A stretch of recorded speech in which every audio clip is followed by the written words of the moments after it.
Hello again from UK.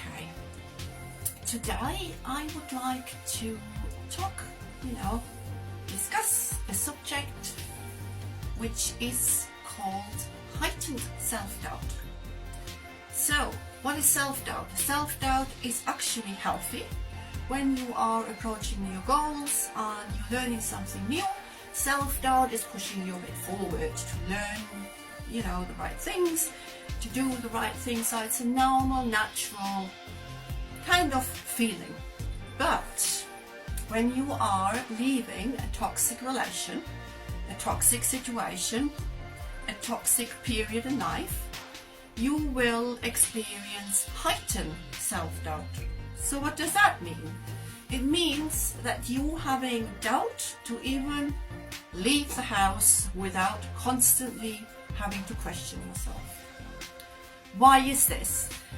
Because in a toxic situation, in a toxic partnership, so take the partnerships because it's easy to explain, you have listened to constantly down talking,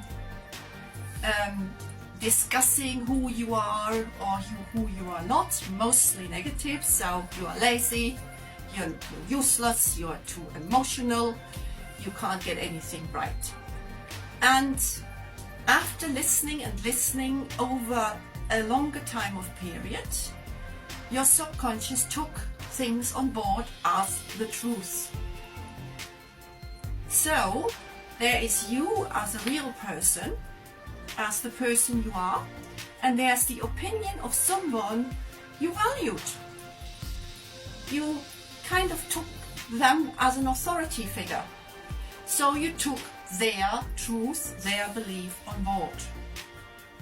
When you leave the situation, before you do this, you might experience a very, very long period of questioning.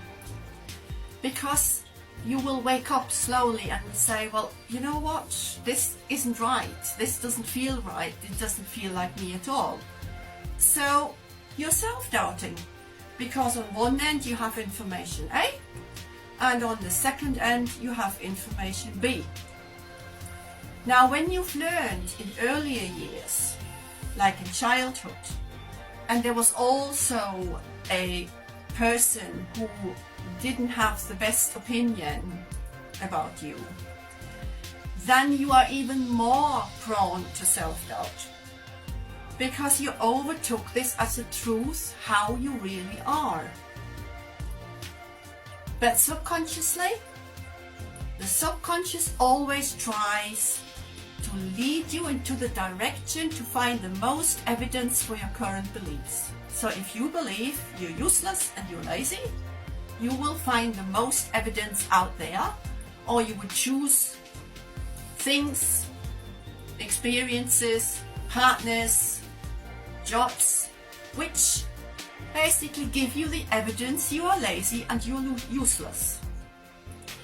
So self-doubt is on one end very healthy, but heightened self-doubt, what can you do? You can work with your consciousness, because once you are aware, oh, actually I'm doubting myself a bit too much, because people who mean you well might already bring that over to you and says, why are you questioning yourself all the time?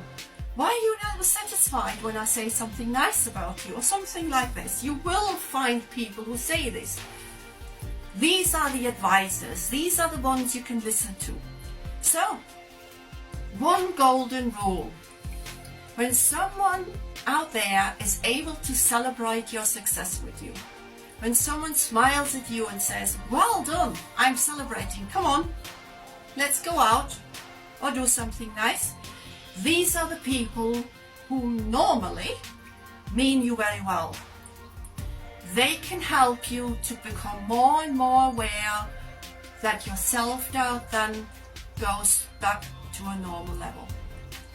Because you will question, you're bound to question.